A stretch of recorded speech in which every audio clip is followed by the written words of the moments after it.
story time. Recently, I was speaking with a prospective client who was in a lot of pain because he had just recently retired, and he asked me, John, I feel like I'm paying a ton of money, even though I'm retired, on my tax bill each year. So what can I do to save money on taxes in retirement? And we discussed a few different strategies, but one of the ones that really stuck out to him, and that I'm going to talk about today, is the qualified charitable distribution.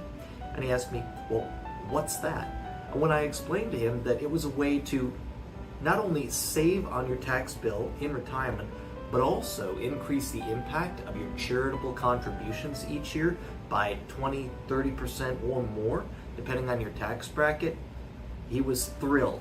So today I want to take a minute or two to talk about what is it and how can you potentially use it in your strategy to save on taxes in retirement and increase the impact of your charitable giving. So the Qualified Charitable Distribution, or QCD for short, is really quite simple in theory. Basically what it consists of is, let's say you've got a traditional IRA, right? A pre-tax IRA that you've gotten the deductions for the money that you put into it. But eventually, the government is going to make you take money out of it. For most people, that's going to be about age 73, right?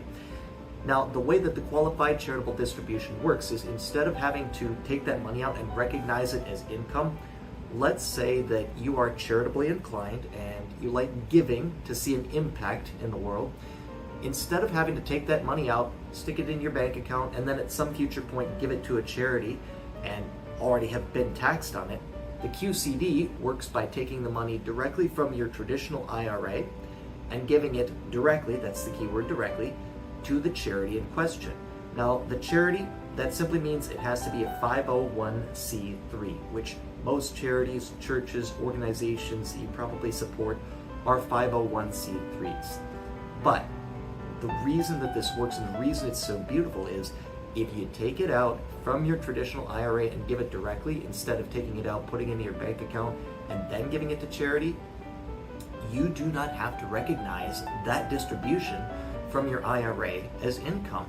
So instead of, again, paying 20 to 30% on whatever you're giving to charity, you can now give it directly to them.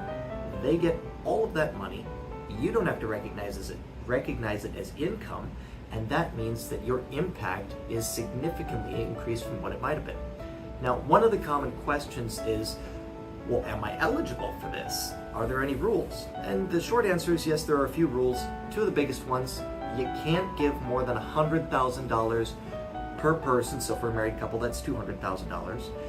And two, you have to be at least 70 and a half for this to work. So to all of my fellow millennials, I'm sorry, we're gonna have to wait our turn.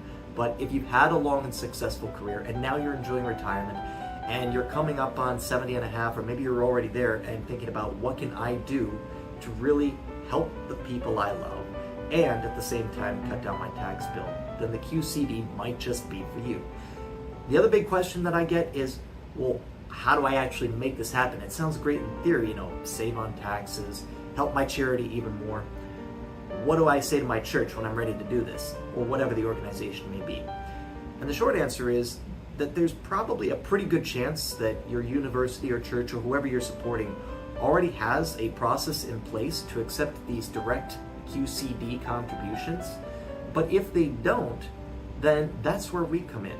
Not only can we help you make sure that you're prepared to give these QCDs to your charities, but if your charity isn't quite yet ready or set up to do that, it's actually not that difficult, and we can help them to make sure that they're able to do that, so that not only you, but you tell your friends and your friends tell your friends' friends. Now they're getting a snowball effect where the contributions that they're receiving are increased significantly because a number of different people are taking advantage of this qualified charitable distribution. And here's the kicker: you don't have to itemize in order to do it. Maybe I should have said that at the beginning. But this is the beauty of the qualified charitable distribution, is even though for most people the standard deduction is pretty darn high and you don't have to worry about itemizing anymore, if you use the qualified charitable distribution strategy, you don't have to itemize in order to get this tax benefit. In other words, you can still take the standard deduction and get a tax benefit for whatever amount you're giving to charity, as long as it's under 100K per person, by using the QCD strategy. So hopefully you found this valuable. If you have questions on it, or it seems like something you might want a little help implementing, or maybe your charity would like some feedback on how they can implement it, drop us a DM, give us a call, write us an email. We're happy to discuss further. And in the meantime, we'll see you out there.